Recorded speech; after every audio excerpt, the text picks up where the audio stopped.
আরজি করের ঘটনার পর হাসপাতালগুলোতে হুমকি থ্রেট কালচারের বিষয়টা সামনে এসেছে এবং এমন নাকি সেখানে থ্রেট দেওয়া হতো যে রেজিস্ট্রেশন পেতে আদালত পর্যন্ত চলে যেতে হবে, পরীক্ষায় পাশ করানো হবে না, এরকম একাধিক থ্রেট কালচারের বিষয় সামনে আসে। এবার কলকাতা হাইকোর্টের কর্মচারীদের মামলা তালিকাভুক্ত করার জন্য জুনিয়র আইনজীবীরা হুমকি দিচ্ছেন। এই অভিযোগ করলেন কলকাতা হাইকোর্টের প্রধান বিচারপতি স্বয়ং। ভাবুন একবার, থ্রেট কালচারের কথা প্রথম উঠে এসেছিল যখন আরজি কর প্রসঙ্গটা সামনে আসে এবং জুনিয়র ডাক্তাররা এই থ্রেট কালচারের বিষয়টা তোলেন। এবার কলকাতা হাইকোর্টের প্রধান বিচারপতির মুখে শোনা যাচ্ছে থ্রেট কালচার। প্রধান বিচারপতি একটা মামলা শুনানিতে বলেন, সিঙ্গেল বেঞ্চের নির্দেশের কপি ছাড়াই ডিভিশন বেঞ্চে মামলা দায়ের করে তালিকাভুক্ত করতে বলছেন জুনিয়র আইনজীবীরা। তাদের বক্তব্য, মামলার শুনানির সময় তারা একক বেঞ্চের নির্দেশের কপি জমা দেবে। অ্যাপিল মামলা যাতে তালিকাভুক্ত করা হয় তার জন্য রীতিমতো হুমকি দিচ্ছে তারা কোর্ট অফিসারদের। ভাবুন একবার, যে এবার নাকি হুমকি দেওয়া হচ্ছে কোর্ট অফিসারদের। প্রধান বিচারপতি বলছেন, হাইকোর্ট চলে কোর্টের কর্মচারীদের জন্য, তাদের এইভাবে হুমকি দিলে কি করে চলবে? হুমকি দিলে তারা কি করবে? কর্মচারীদের কাঁধে ভর করে হাইকোর্ট সচল থাকে, তাদের হুমকি দিলে তারা কি করবে? তারপর প্রধান বিচারপতি মামলাটি আজকে শুনবেন না বলেই জানান। পরের সপ্তাহে ফের মামলাটি থাকবে শুনানির জন্য। এর আগে মামলাটি অন্য দুই বিচারপতির বেঞ্চের দৃষ্টি আকর্ষণ করলে নির্দেশের সার্ভার কপি ছাড়াই তাতে অনুমতি দেয় হাইকোর্ট। আজকে যখন মামলাটা প্রধান বিচারপতির বেঞ্চে শুনানির জন্য আসে, তখন মামলাকারীর আইনজীবী বিল্লদল ভট্টাচার্য ফের সময় চান নির্দেশের সার্ভার কপি আদালতে দেবার জন্য। আর তারপরে বিচারপতি হিরণময় ভট্টাচার্য জানান, মামলা দায়ের করার সময়ও নির্দেশের কপি ছাড়াই মামলা করার অনুমতি চেয়েছিলেন আইনজীবী। একই সঙ্গে বিচারপতি প্রশ্ন তোলেন, নির্দেশের কপি ছাড়াই কিভাবে অ্যাপিল মামলা দায়ের করেন আইনজীবী? তখন প্রধান বিচারপতি জানান, দেখা যাচ্ছে সিনিয়র আইনজীবীদের যারা জুনিয়র রয়েছেন তারা কোর্টের অফিসারদের হুমকি দিচ্ছেন যাতে তাদের মামলা ফাইল হয়। এটা অত্যন্ত দুঃখের বিষয় বলেও ক্ষোভ প্রকাশ করেছেন প্রধান বিচারপতি। আমাদের প্রতিনিধি মানস নস্কর কি প্রতিবেদন তুলে ধরেছেন, শোনাবো এবার।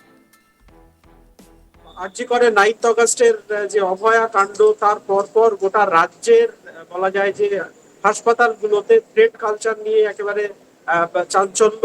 বলা যায় যে রাজ্যের স্বাস্থ্য ব্যবস্থায় হাসপাতালগুলোতে যে থ্রেট কালচার চলে সেই ব্যাপারটা আমাদের সামনে এসেছিল।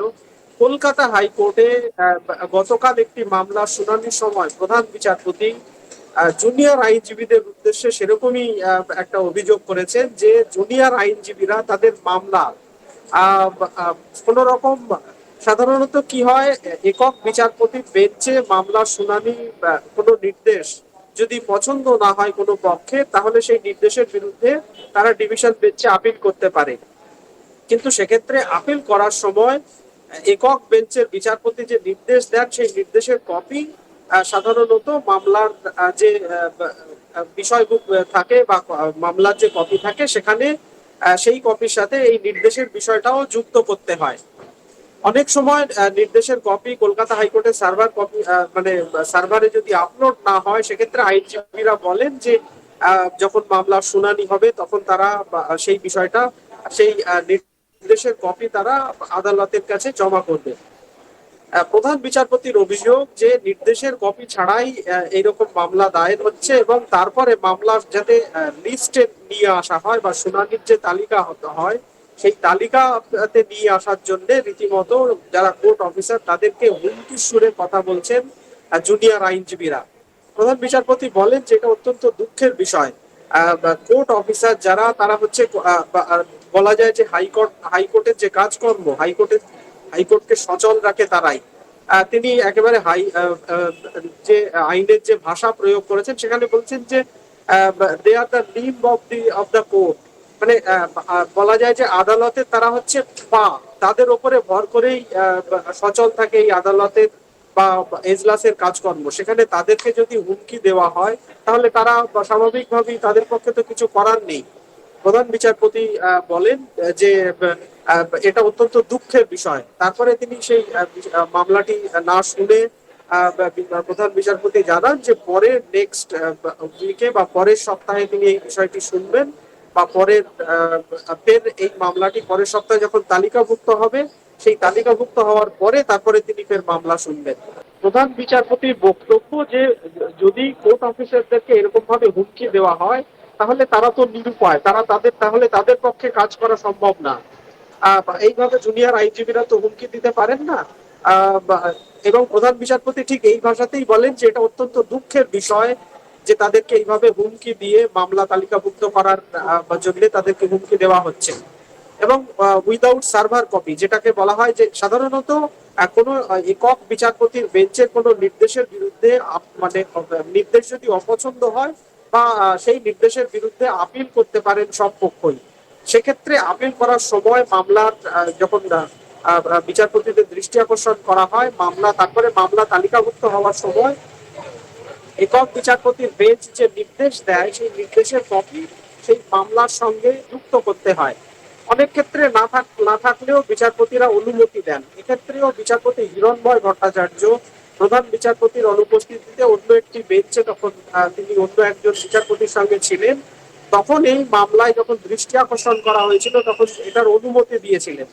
কিন্তু তারপরে যখন কালকে মামলাটি তালিকাভুক্ত হয় শুনানির জন্য, সেখানেও দেখা যায় আইনজীবীকে বলতে দেখা যায় যে যেহেতু সার্ভার কপি এখনো তাদের কাছে নেই, তার জন্য তারা সময় চান যে এই মামলাটি যাতে পরবর্তীতে শুনানি হয়, এবং তারা তখন সার্ভার কপি বা সেই নির্দেশের একক বিচারপতির নির্দেশের কপি তারা আদালতকে দেবে।